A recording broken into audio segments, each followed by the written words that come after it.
Ladies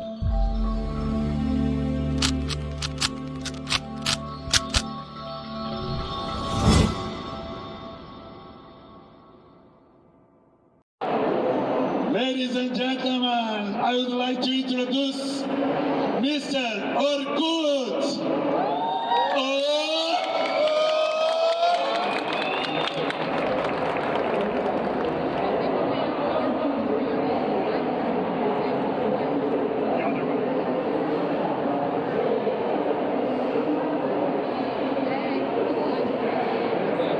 Good evening. Boa noite, pessoal. Boa noite, cabuceros. I'm so excited to be here with you once again, and it's so nice to be back on the stage since the pandemic. It's so good to be surrounded with people with whom I can share my passion about technology and, of course, social networks.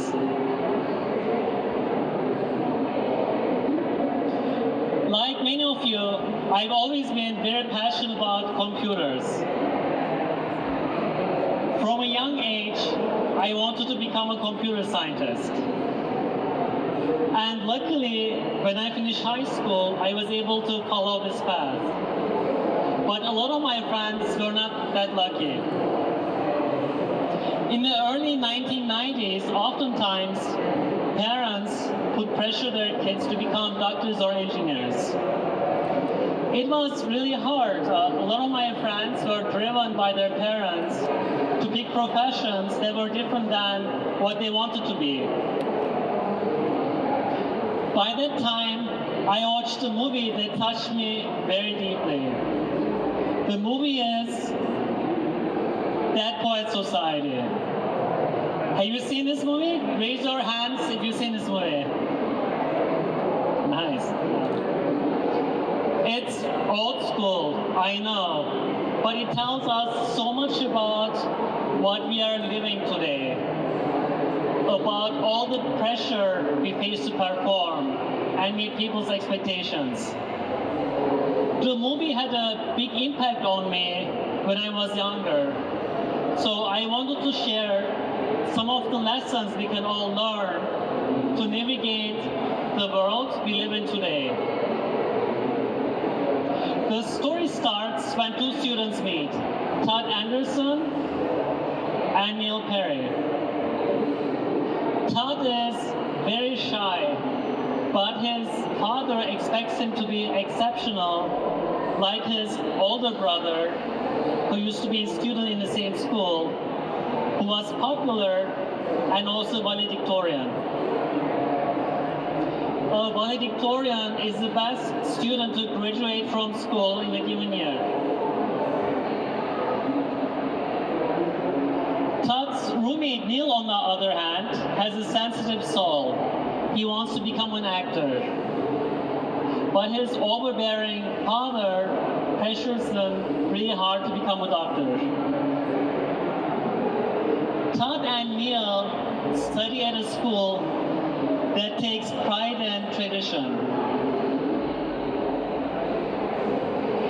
In the movie, you see that the kids are afraid of doing the wrong thing. They're afraid of saying the wrong thing. They're afraid of behaving the wrong way. And that's true, not just today, also in the movie. Fear impacts us all, both in our real lives and also on social media. So things begin to change when the students meet their English teacher, Professor Keating. Professor Keating teaches them in an unconventional way. He invites them to think about the meaning of life. He teaches them about self-expression. I was in high school and around the same age as these characters when I first saw this movie. I rewatched it over and over again with a deepened appreciation. The movie has a central theme that's relevant to people of all ages. What it means to live a life and be a human being. To pursue your passions and live life to the fullest. So today, I would like to talk about a technology that fundamentally changed our social and political lives. A technology that's making us forget what it means to live a life and be a human being. To express ourselves, to enjoy a good moment, and to stand up for what we believe in.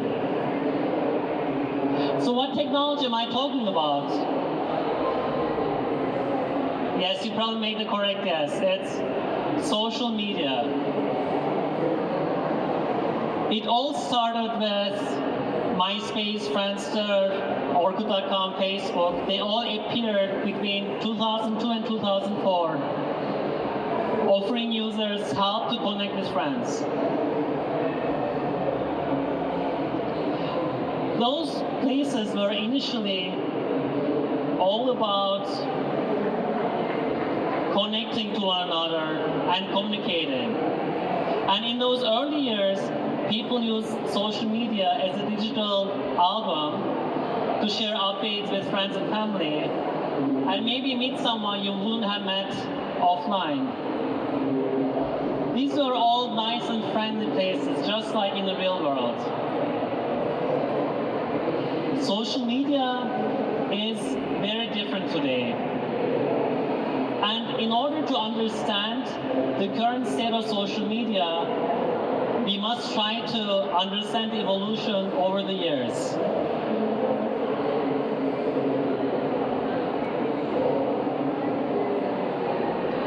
Before 2009, these sites had a simple feed.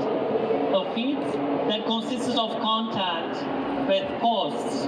The latest post on top, the oldest post on bottom. Things began to change in 2019 when Facebook introduced the like button. And the same year, Twitter developer Chris Wetherell created the retweet button. And he still regrets that today. He said, I might as well give a 4-year-old a loaded weapon when he saw the first Twitter mob use the tool that he had created. Shortly after, Facebook launched a similar feature, the share button. And something went terribly wrong. The like, retweet, and share buttons gave people the power to influence others, whether their posts were popular or viral. As an unexpected consequence, authentic and meaningful connections no longer mattered. To this day, it's all about numbers. It's not about humans' feelings, it's just about numbers, engagement numbers. So the algorithms started ordering the flat hierarchy of credibility. A post, no matter how vulgar, harmful, or fake it was, could stick to the top of the feed as long as it generated engagement. And posts that triggered emotions, especially anger, were the ones that were most likely to be shared. By 2012, the whole world started using social media regularly. And as a result, we massively increased our information consumption from our feeds. But it wasn't funny cat videos and celebrity gossip anymore. It was fabricated, fake news, and hoaxes.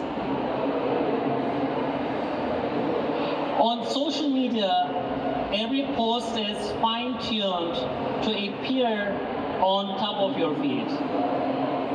There are so many spam bots and fake accounts whose entire agenda is to manipulate your feed, what you see and what you read every day. There is tremendous amount of technology that incorporates machine learning, artificial intelligence that's used in these algorithms. The algorithms curate your feeds. What people don't know that the algorithms are optimized for engagement and virality. And it's this optimization that makes social media immensely profitable, but at the same time harmful if it's done the wrong way. Why? Because people make decisions in predictable ways, and that makes them prone to manipulation.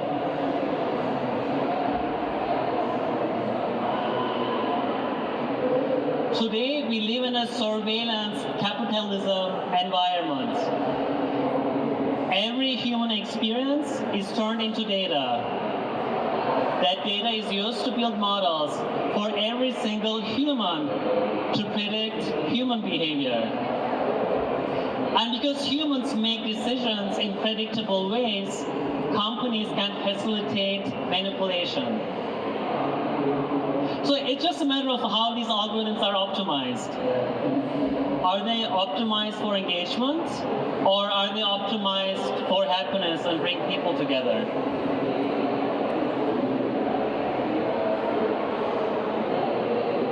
Today, social media is all about profit. It's not about creating a better user experience. Let's try to think of it in a different context. Let's say you have a restaurant, you're a restaurant owner. The quality of food impacts your profits, right? There is a point in which 1% change in the quality of food can get your customers sick. Would you do it? Would you downgrade your product and risk people's health? Let's say you can actually double your profits, but there's 1 in 10,000 chance that your customer can get food poisoned and die. Would you do it? Social media today is not that different. Companies know that their algorithms are creating massive anxiety, depression, and leading suicides. According to research, the percentage of time spent on social media profiles is associated with social comparison, more so in Vietnam and Brazil. And the comments on these posts also contribute to comparison with other people. And social comparison leads to negative feelings like envy and depression. I'm not fine with people sitting in a conference room making cost-benefit analysis with no respect for humanity and society. The story is way too familiar. In the past, tobacco companies published articles and stories and said, smoking doesn't harm humans, it doesn't kill. The big pharma pushed opioids and said they are not addictive.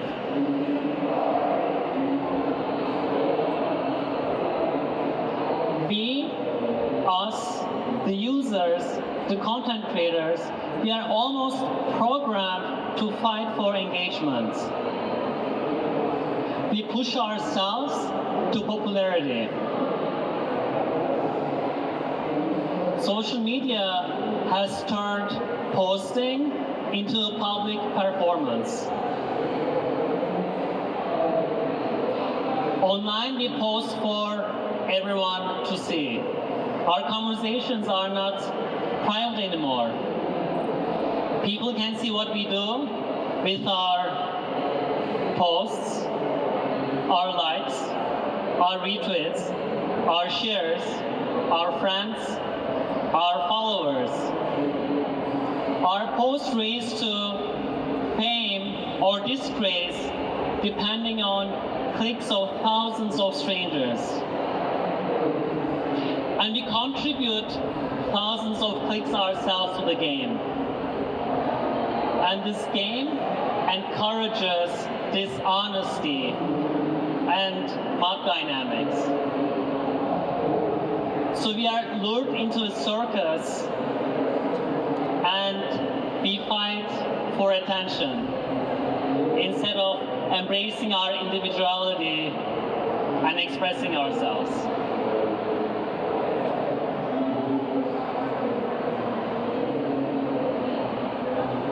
In another movie, American Gangster, Denzel Washington says, the loudest one in the room is the weakest one in the room. In real life, whenever we are in a group, we try to avoid the loudest person. Because the loud person is most likely trying to overcompensate. Strength does not come from being loud.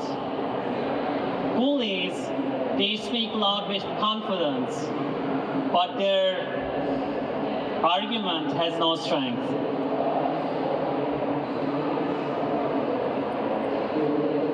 I've been very vocal the past decade about the impact of social media in our lives.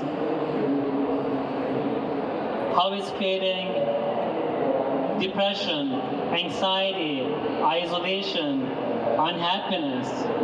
Today we know that there's a statistical correlation with social media usage and depression and suicide. And it's so hard to talk about suicide, especially when we talk about the suicide of teenagers and young people. In the movie Dead Poets Society, Neil wants to be in a play at school. His dad says no. And later his father finds out that Neil auditioned for the part and got it. He becomes furious. The overbearing father and the pressure breaks Neil. He loses all hope. In real life, I went to college at Stanford in Palo Alto. Palo Alto is in California, in the heart of Silicon Valley.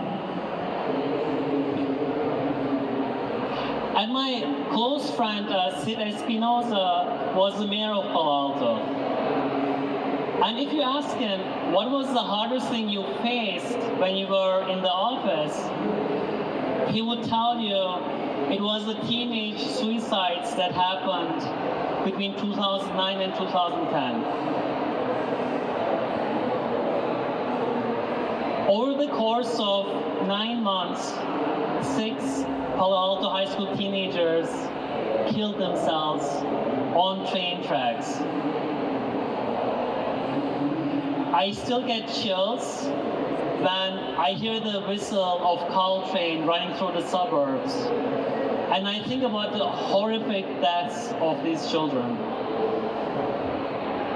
The suicide attempts were so often that parents and volunteers started monitoring the tracks to prevent further loss of life.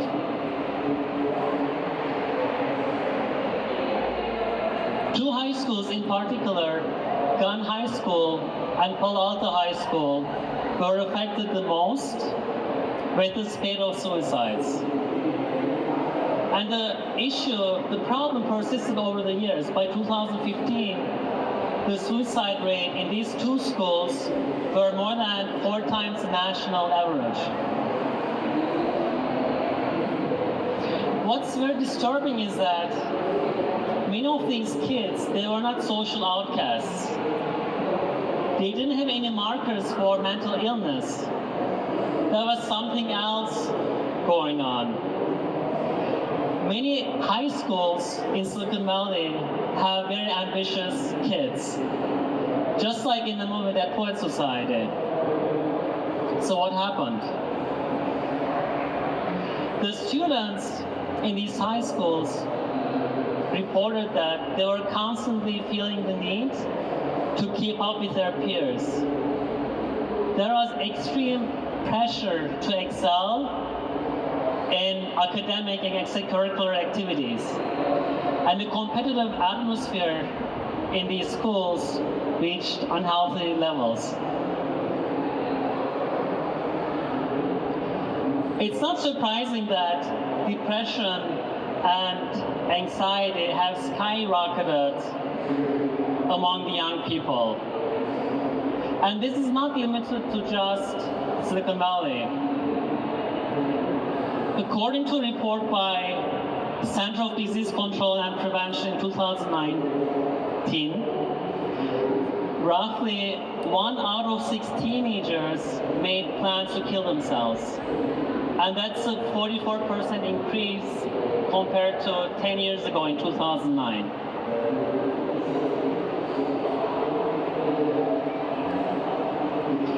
It would be irresponsible to talk about the teen mental health crisis and not to mention the documented well-known harm of social media on the young teenage brain. The social media platforms that were created just a few miles down from Gan High School and Palo Alto High School amplify the pressure that these teenagers feel.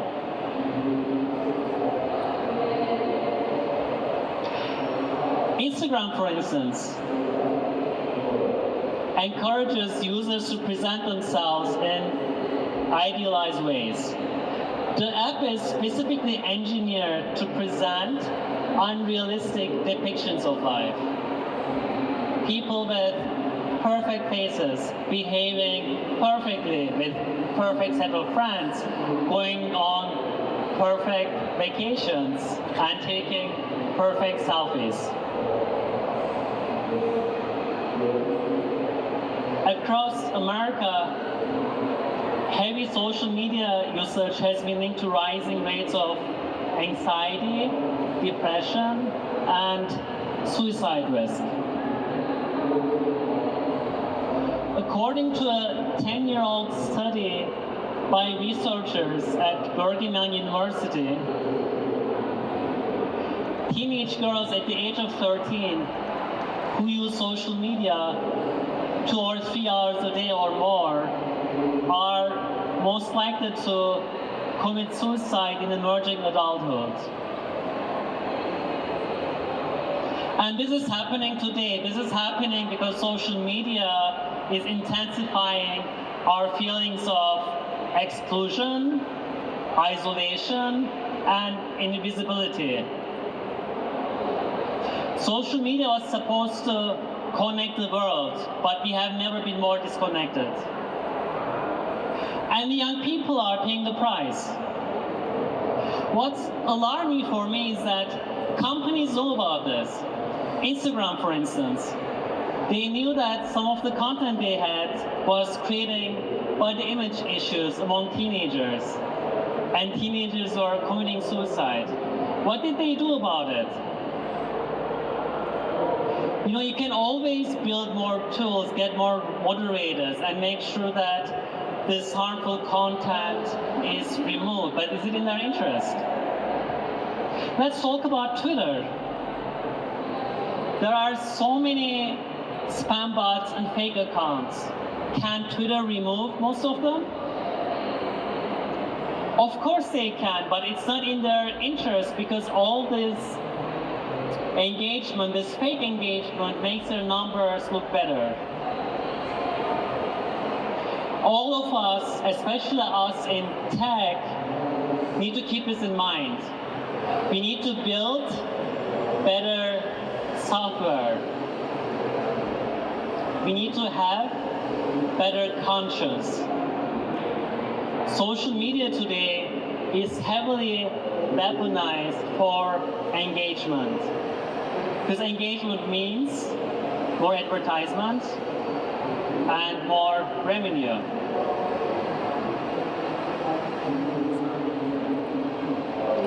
I believe in a different social media. I know that what connects us is what we have in common. Orkut.com communities were all about bringing people together and having conversations about what we love and have fun with it. And that builds immediate bonds. People got together, shared, enjoyed, and seized the moment, right? And that's why I want to talk about that poet society, because the movie is such a good inspiration. The movie is all about pursuing your passions. It's all about being together and standing up for what's right. And it sends a great message about what life is all about.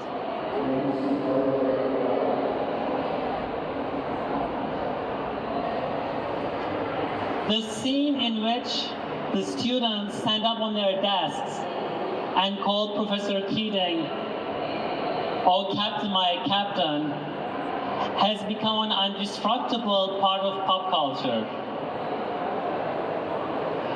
In the scene, the busty teacher walks into the room and asks the students to read a certain page from the book. It's interesting because the page doesn't exist anymore, and you have to watch the movie to find out why. At the same time, they notice Professor Keating leaving, and Todd feels that it's very unfair and wants to do something about it. And here's what happens next.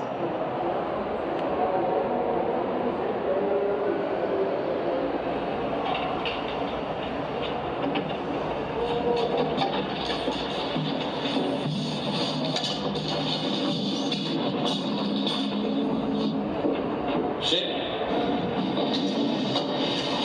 I will be teaching this class through exams. We'll find a permanent English teacher during the break. Who will tell me where you are in the picture textbook?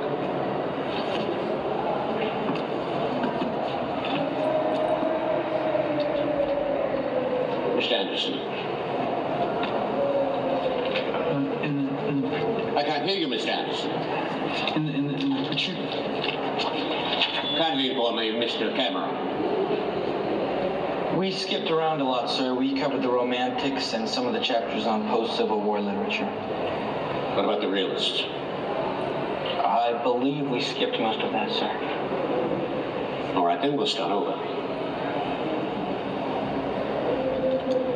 What is poetry?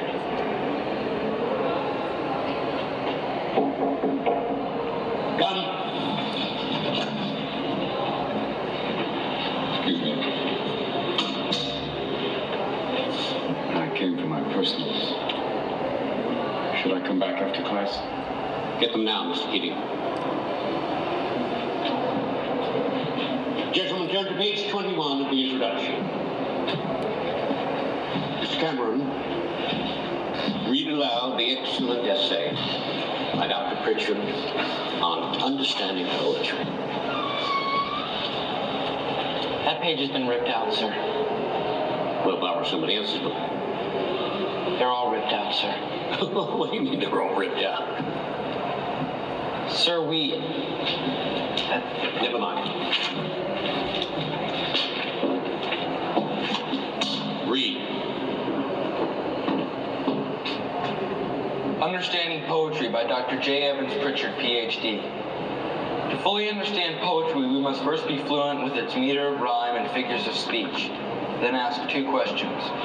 One, how artfully has the objective of the poem been rendered? And two, how important is that objective? Question 1 rates the poem's perfection. Question 2 rates its importance. And once these questions have been answered, determining the poem's greatness becomes a relatively simple matter. If the poem score for perfection is plotted on the horizontal of a graph... Mr. Keating, they made everybody say, you gotta believe me, it's true. I do believe you, Tom. Leave, Mr. Keating. But it wasn't his fault. Sit down, Mr. Anderson. One more outburst from you or anyone else, and you're out of this school. Leave, Mr. Keating. I said leave, Mr. Keating.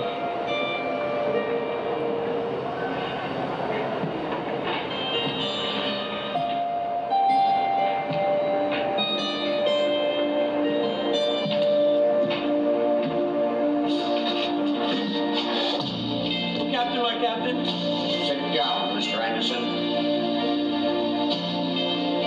You hear me? Sit down. Sit down. This is your final warning, Anderson. How dare you?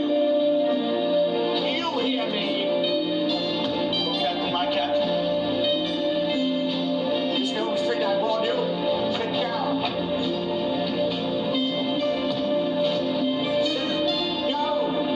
Sit down. All of you. I want you seated. Sit down. Leave, Mr. Deacon.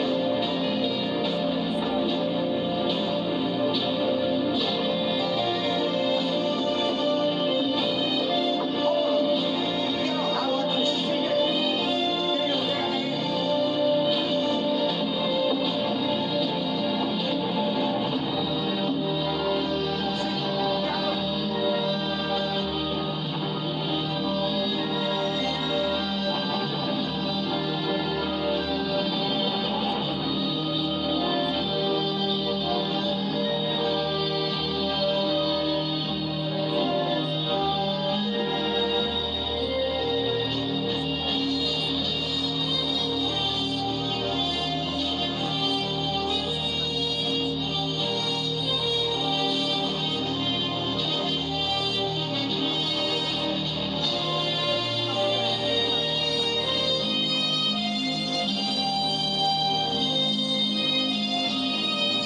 Thank you, boys. Thank you.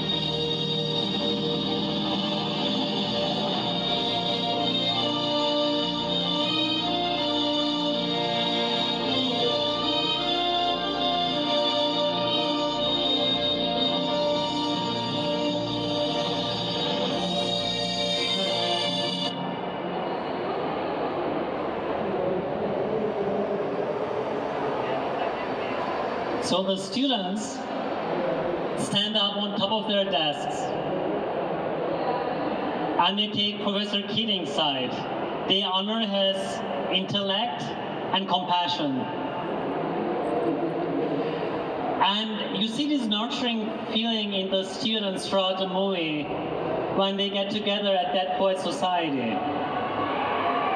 And actually That Poets Society was created by Professor Keating himself when he used to be a student at the school and he didn't want to conform to the norm.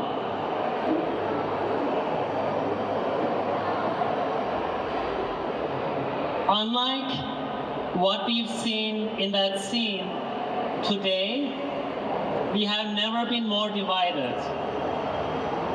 The digital revolution has shattered our society. The public isn't one anymore. We are highly fragmented and very hostile. Online, we are all yelling at each other and living in our own bubbles.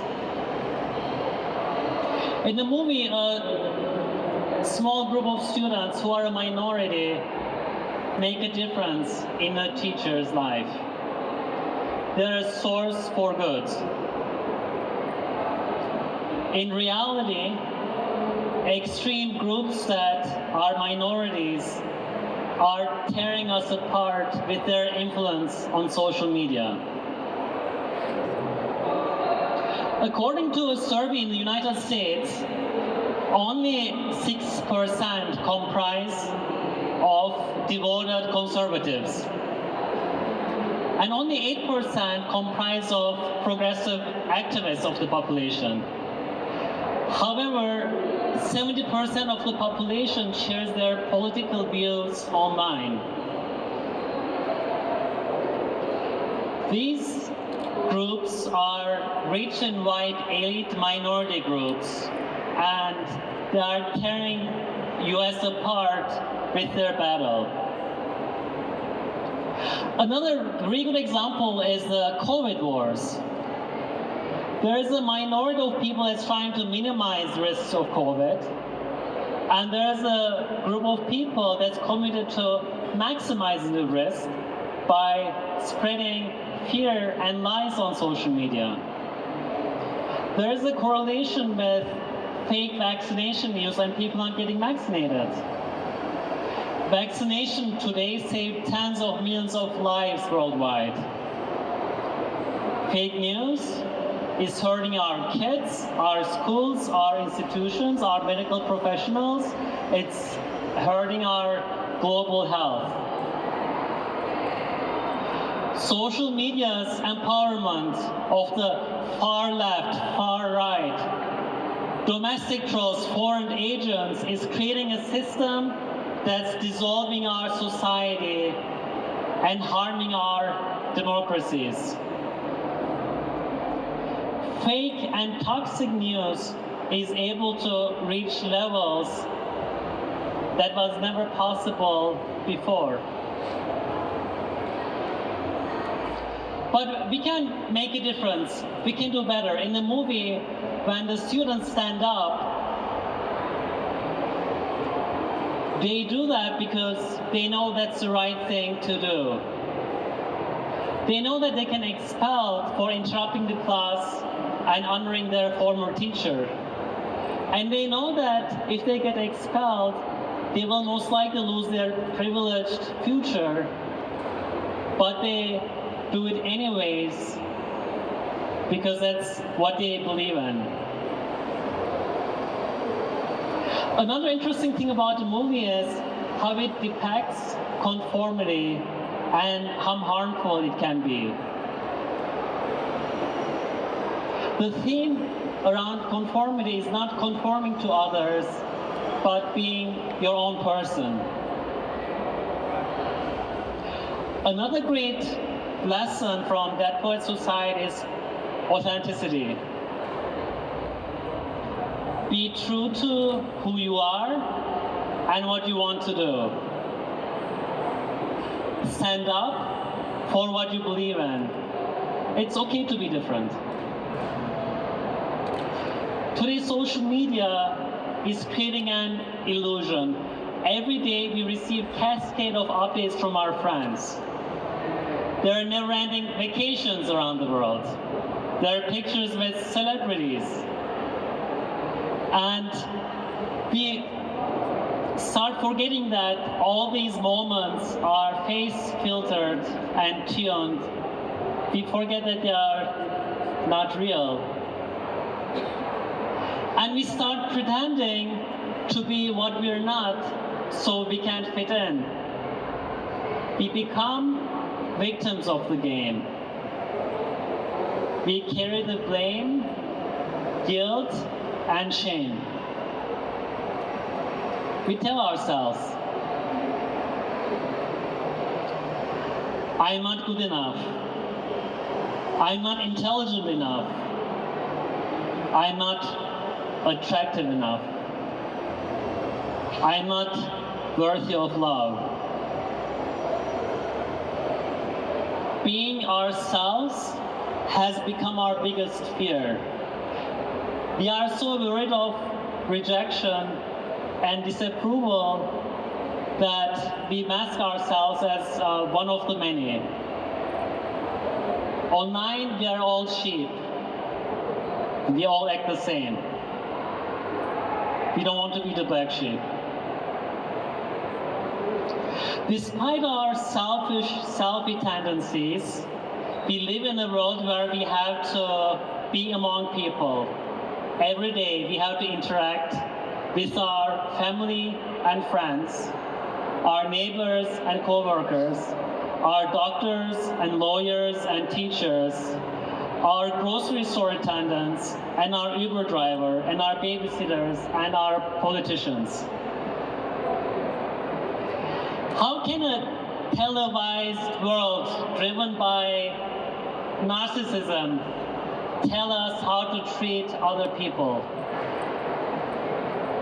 How can we learn how to find love in a culture that promotes superficiality and selfishness? I'm here to tell you that we can. We can find people to talk to and lean on. We can make friends and have moments of joy. We can find love compassion, and community if you truly want to. And we can fill the world with our warmth and love instead of our insecurities and uncertainties.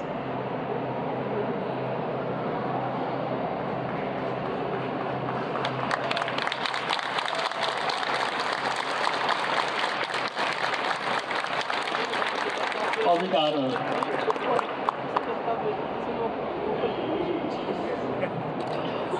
One of my favorite lessons from that poet society is Carpe Diem. It's a lesson that Professor Keating teaches his students, and it means seize the moment. It's ironic because today we live in a society where we work so hard for a better tomorrow. We want a better job. We want a bigger house. We want a nicer car. We want a prettier girlfriend or more handsome boyfriend. And we save money, and oftentimes we don't even get to enjoy it. It is so important to be aware that we are all mortal human beings. It's very important to seize the moment. And it can be as simple as having a conversation with a friend over a beer or a caipirinha. We should all make the most of each day. We should live life to the fullest. Be yourself. Do what you love. Life is short.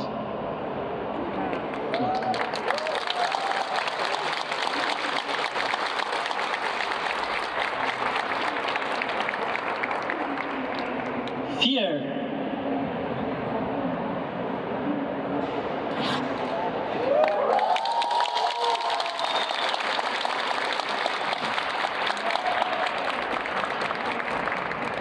I'm here to tell you, don't be afraid. Don't be afraid of judgment or being wrong.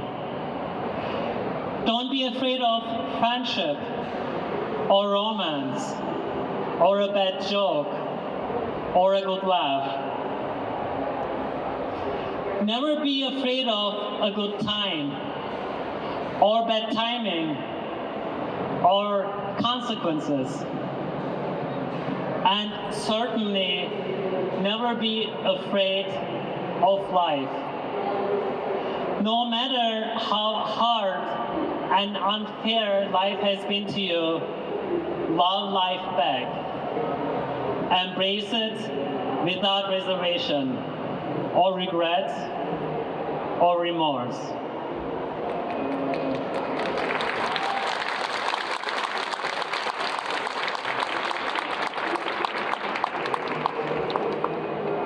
Social media is here to stay, and they will be in our lives more than ever. They are influencing relationships, communities, businesses, corporations. With social media, where you have the algorithms optimized for improving happiness and bringing people together, we can reverse the impact from a negative trajectory to a positive one. And a really good example is Orkut.com, how it improved our society. Because Orkutchi never tried to manipulate users for profit or engagement or virality. It's all about community. It's all about empowering society, and that's what social media is about. It's all about connecting. It's all about connection. It's all about love and happiness and kindness. And that's also very relevant to the next lesson,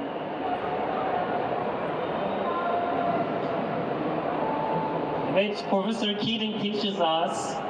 It's pursue your passions. He argues that a good life is a passionate life, lived according to one's unique abilities and interests. Finding your unique talents can be a lifelong journey, but to do so is inherently worthwhile, because when you do, it leads to true, fulfilling happiness. Today, we should pursue our passion at work, in our hobbies. A lot of us gave up on our passions. We are living a life that's written by someone else. That's why one of my favorite lessons of that poet society is pursue your passions.